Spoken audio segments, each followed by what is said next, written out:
The North Atlantic War by Michael Trela. Operation Dagger. Stage 1. Plan of Attack. Prime Minister Marshall Bland sat nervously in his chair, twiddling his thumbs and occasionally bringing out a white handkerchief to wipe the sweat from his brow. Despite the fact that it was January, the room where Parliament had gathered was unbearably hot.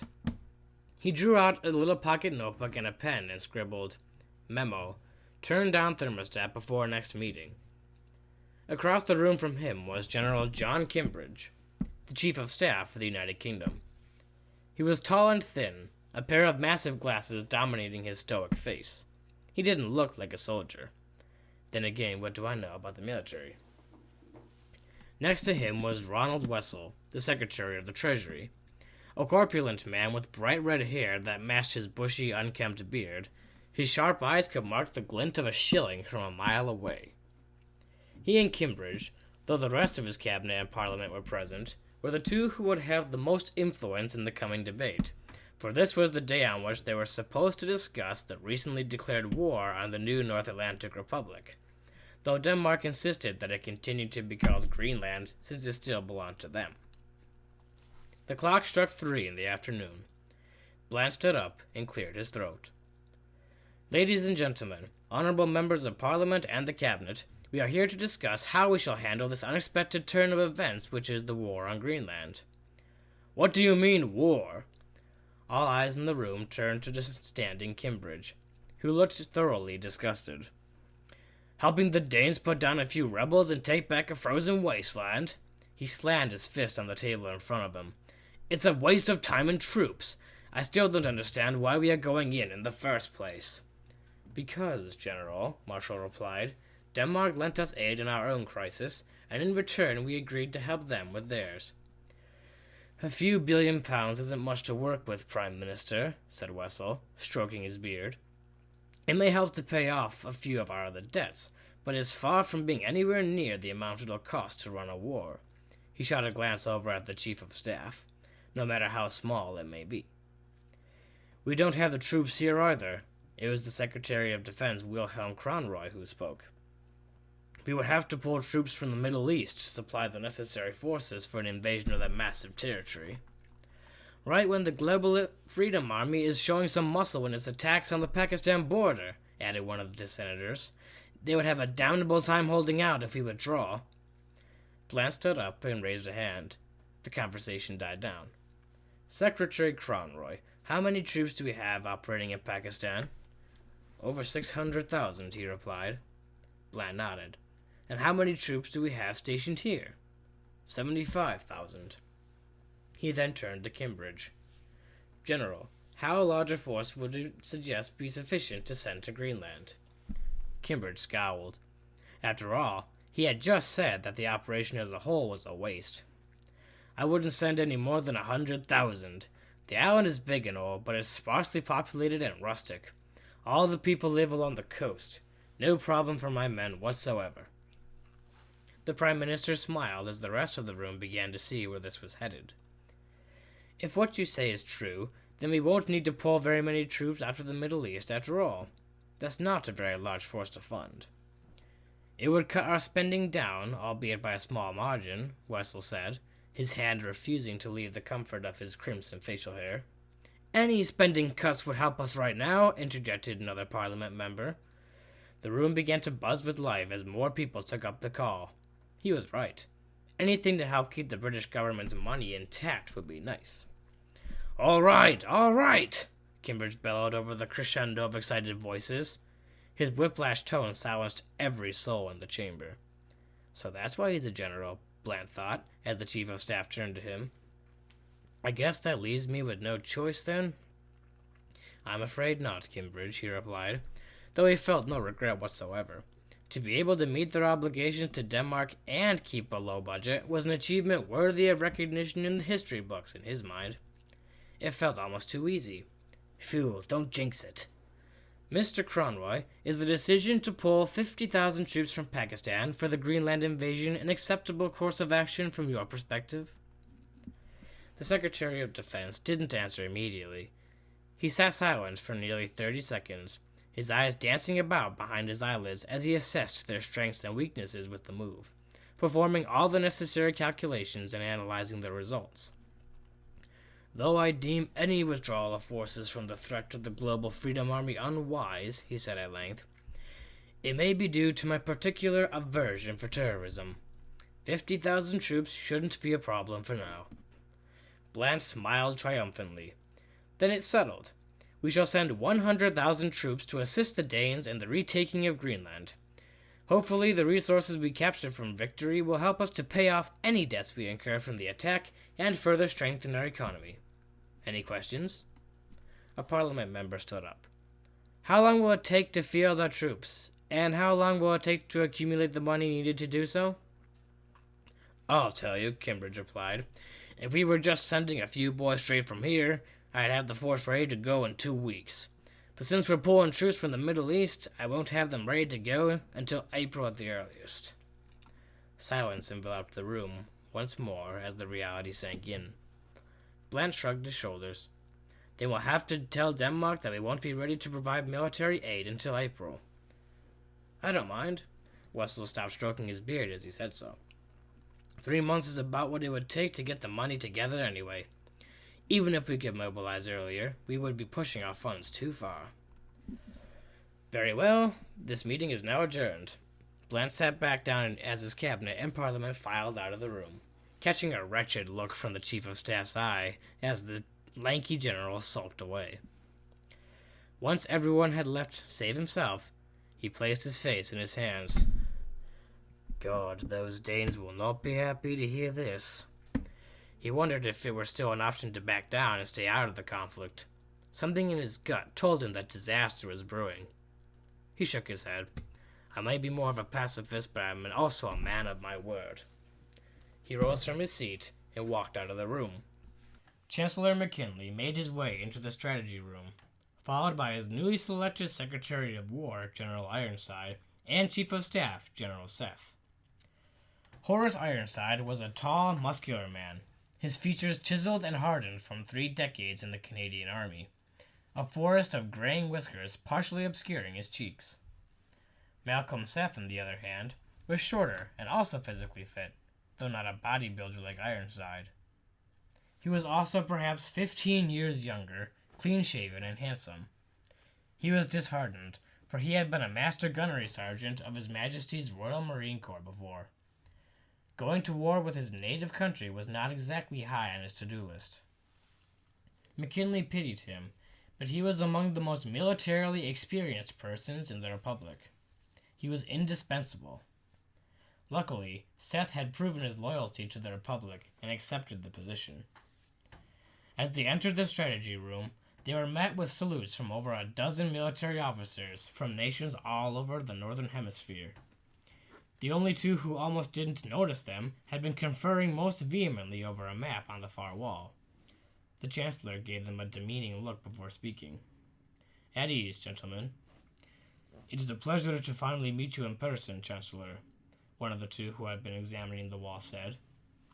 The man was barely in his 30s, his stubble beard giving the look of a fierce Cossack. He spoke with a thick Russian accent. I am General Mikhail Trelanov. My family immigrated here only days before the war was declared. The pleasure is all mine, I assure you, McKinley replied. That having been said, I suppose that any further introductions will be unnecessary. Our purpose is clear enough. We need to devise a strategy to fight against our aggressors, both of whom are technologically advanced nations with centuries of war experience. Pardon my asking, Chancellor, Seth's voice slightly faltered, but is there not some other way to settle the conflict? Are negotiations truly out of the question? There may still be. Of course there's no other way! It was the other man who had been staring at the board who spoke up. The Danes drew the line the moment they refused our ambassadors into their country, and if those darn Brits were fools enough to buy their rotten lies, then there's no question that the time to talk it through over a cup of coffee is done. Now's the time to fight. My great-great-grandfather led the Allies across 2 continents to end oppression 100 years ago, and I'll be darned if, General, I believe you've made your point. The man looked as if to continue, but Ironside's words were enough to settle him down. Perhaps the youngest general on the planet, George Patton II, was just as bombastic and outspoken as the reputed American World War II hero had been, only with a bit more of a clean mouth. He had attended West Point after graduating high school at 17, and had almost been expelled within 2 months. And yet, here he was 12 years later, the world's youngest general serving the world's youngest nation. General Seth, I know that it pains you to participate in a war against your native land, but you voluntarily immigrated here, became a Republic citizen, and accepted the position as Chief of Staff. As it is, General Patton is correct. Denmark and the United Kingdom have foregone any hope of solving this crisis without the use of arms. Seth was still sullen, but he nodded. However, I still have use for negotiators for peace. The eyes of all in the room were upon him. Patton and Trela in particular seemed taken aback. We are preparing for war, no doubt, but our aggressors do not know that yet. I intend to keep it that way until we are ready to strike. So you intend to feign unpreparedness for a military conflict, thus luring them into a trap and catching them off guard? Ironside asked. McKinley smiled and nodded. I see. Brilliant. A wave of approving nods circulated around the room. How do you suppose we do that? Seth asked. The British have satellites to monitor activity all over the planet, and we don't. Doubt cast a shadow over the officer's spirits. Then we'll just have to go old school, Patton replied.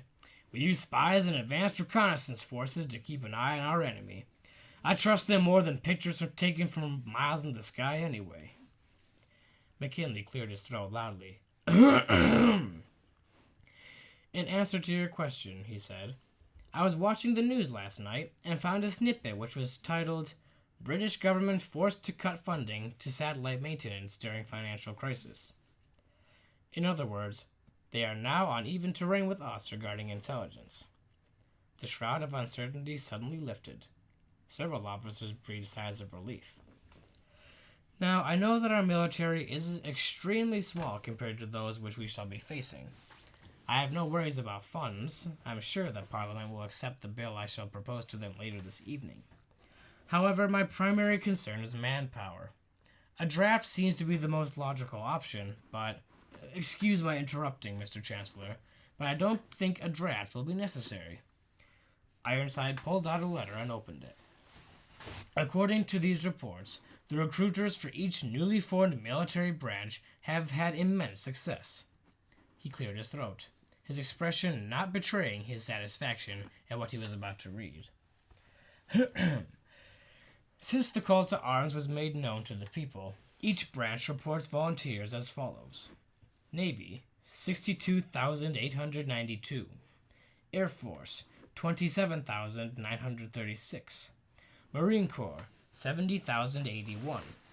Army, 283,719. A number of veterans from around the world have also volunteered to help train the new recruits and make them battle-worthy. Navy, 847. Air Force, 582. Marine Corps, 673. Army, 5,312. Good God, but it's only been a week and a half, exclaimed one of the lower officers. His astonishment was shared by nearly everyone in the room. Patton simply smiled in satisfaction. If I may also add to the good news, General Trela said, along with me came a good number of mechanics and engineers who used to work in the motherland's military department. If it pleases the War Department, we could have them begin designing and building great weapons of war. He smirked as he added, incorporating Russian armor doctrine, of course. Again, the room buzzed with approbation. Throughout history, the Russians had built some of the best weapons in the world. This would be a major boon. I'm all for it, said Patton, as long as you don't mind if I make a few American adjustments to a few of them. He smiled at Trela, especially those tanks. The Russian returned with a grin of his own. Whether it was their age, their personalities, or strategies of war, the two of them apparently got along extremely well. This is a true blessing, McKinley thought. Where else in the world would you find a Russian and an American on such good terms when talking about war? He couldn't help but match their enthusiasm. The dam burst. Ideas, strategies, and political maneuvers cascading from the mouths of those present in torrents. I have here a chart of Great Britain's governmental financial statement for 2041, said Seth, finally coming out of his shell and contributing something to the discussion. According to this, they don't have much money to work with, which means that the larger a force they wish to attack us with, the longer it will take them to accumulate the necessary funds to mobilize, replied Admiral Herc, the head of the Republic Navy. Not to mention that most of their soldiers are fighting those confounded global freedom fighters over in Pakistan, Patton put in, snorting in disgust at the mention of the ever-growing terrorist group, which gives us even more time to get our act together. But what about the Danes? It was Trela who spoke. Surely they are closer to attacking us than the British are. Also, they probably lent a fortune to their ally to get them on their feet again. That won't be too big a problem, McKinley answered. Denmark's economy took several serious blows during the communist takeover. Lending any money means that they are desperate for help. Unlike the British, they are aware of our industrial and economic strength. If they were willing to take the risk of relinquishing possession of much-needed capital to gain the UK's support, it means that they won't dare attack us alone. After all, our continually increasing population now beats theirs 6-1. A silence descended upon the room as those gathered let all the information sink in. They had the advantage in numbers, economy, and industry. Now they needed to gain the advantage militarily. With the news that their armed forces were gaining strength by the day, they were already on the right track. We have too many advantages and too much to lose, Ironside said. We can't afford to fail. You got that right, Patton half shouted, slamming 2 enemy markers onto the table-wide map, one on London, one on Copenhagen. Now that we've finally settled that, we need a strategy. The officers turned to the Chancellor. Don't look at me, McKinley said. You're the warriors. I leave this to you. He turned and began walking to the door, stopping before he opened it.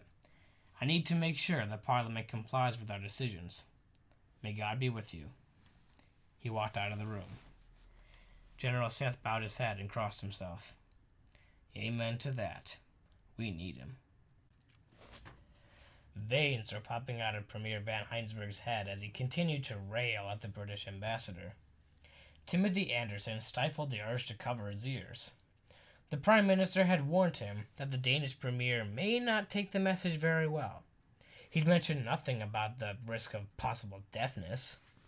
At least a bit of advice to bring earplugs would have been nice. His head was ringing. Whether it was from the stream of curses the adamant communist was hurling at him, or the volume with which they were hurled, he couldn't tell. By Jove, he isn't tiring, is he? We helped you, Van Heinsberg was saying. We lent billions of pounds to help your impoverished nation out of the kindness of our hearts. And this is how you thank us? He slammed his fist on his desk for the umpteenth time since the meeting had begun. Are you honestly that ignorant? Or are you just so selfish as to lend as little aid as possible to your saviors? Anderson could feel his blood boiling now.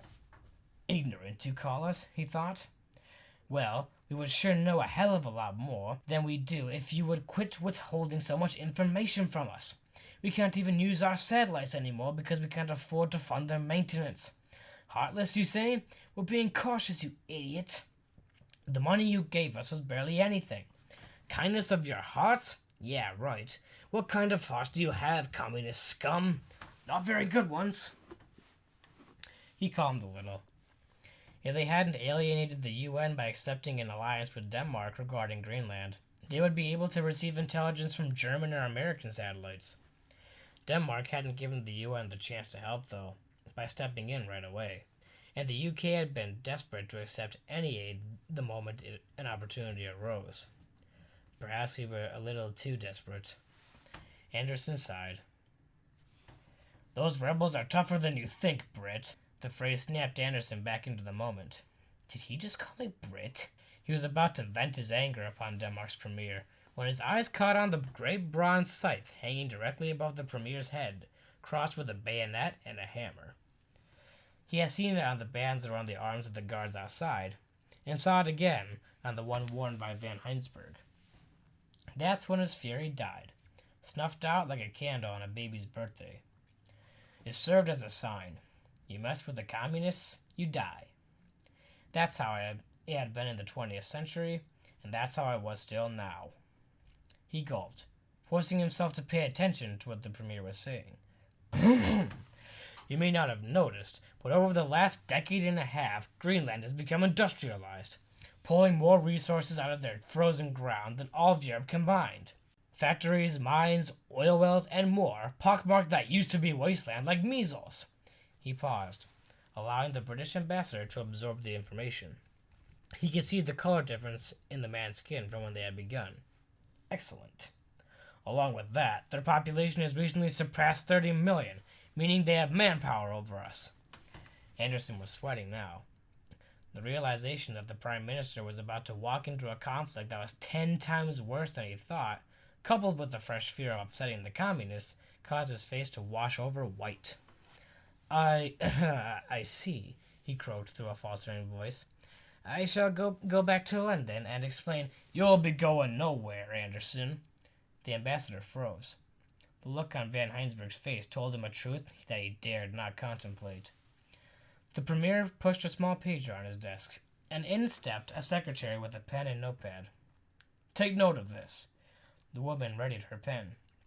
Anderson could see that behind her stoic face was an immense fear. If she messed up, she'd be punished. Her lip was quivering. Send a delegate to London with the instructions that they need to increase their forces en route to Greenland fourfold, or else we'll stop lending financial support to them. He took a glance at Anderson. Inform them that Ambassador Timothy Anderson will remain with us to see that they meet our demands. What? Anderson blanched. You're holding me hostage? You can't do that. We're allies, for God's sake. You can go ahead and start praying, then, Van Heinsberg smirked. As for me, I'm not tied down by your superstitions. Guards, he said as he motioned for the two armed soldiers who had been waiting outside to step in, bring Mr. Anderson to his cell. Timothy Anderson felt like he was going to vomit. His legs went limp. He barely felt it as the burly men came up and grabbed him by each arm and began dragging him out the door. The last thing he saw was the horrified look on the secretary's face as she beheld his arrest. Good God, what have we done? Marshal Bland's face was red with rage, clenching his fists until his knuckles went white. The young aide who had delivered the message stating the Danes' demands backed away a few steps, holding his tongue until he felt it was safe to continue. Luckily, it didn't take long for the Prime Minister to regain control of himself. Setting the now wrinkled sheet of paper off to the side, he turned to the young man standing before him. Is there anything else? The young man swallowed audibly. No, sir. The Danish delegate said the Premier himself stated that if these conditions were not met, they would cease all financial assistance to our country and freeze all our assets and theirs. Damnable beasts, Blant muttered. What of Ambassador Anderson? Has he not yet returned? Well, sir, no, he stammered, swallowing loud and clear again.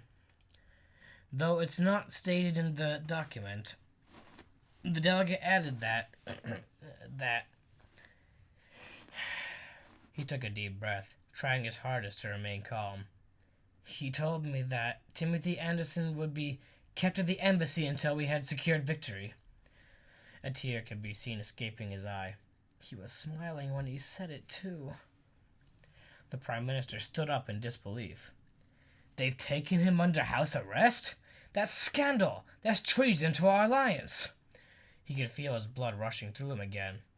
His head began to feel light. Calm down, darn you. This is no time for a stroke. Tears were flowing freely from the aide now. You are dismissed, he said with a wave of his hand. The young man turned to go. He was halfway through the door when he stopped and looked back, his red eyes desperate for help. That was when Blanche saw his name tag. The realization hit him as the aide finally left the room. That man, boy more like, was Terence Anderson, the ambassador's younger brother. The next day saw a heated debate among the members of Bland's cabinet, as he and Cronroy fought to persuade them that they needed to send more troops to help Denmark, while Wessel and Kimbridge argued against it. Their arguments were sound enough. More troops would mean more funds required to mobilize, and they would need to pull more forces out of Pakistan to fuel the invasion army. However, the Prime Minister's position proved to be the stronger one. They would lose all the financial aid they were receiving from Denmark, albeit minimal, and alienate the only nation who had stepped in to help them in their crisis. That would show themselves to the world as dishonest, ungrateful deal breakers who refused to hold up to their end of the agreement. They would lose out on the possibility of faster economic recovery from the captured resources, and condemn Timothy Anderson to a fate that he didn't deserve. Thus, it was ultimately decided that they would send a reinforcement force of 400,000 troops to back up the preliminary invasion army. However, the second wave would arrive a month after the initial assault, since they would be organized and mobilized later. Premier van Heinsberg was still not fully placated, but even he had the reason enough to see that it was the best the United Kingdom could do. The next 3 months were spent preparing for the invasion by both sides. The North Atlantic Republic continued to send requests for peace negotiations, putting on a face that claimed unpreparedness for war. As they had suspected, their aggressors, whom they took to calling collectively the aggressive powers, fell for it. Behind their mask of innocence, the Republic was mobilizing as well. They were young, they were strong, and they weren't going to go down without a fight. It would be one hell of a fight.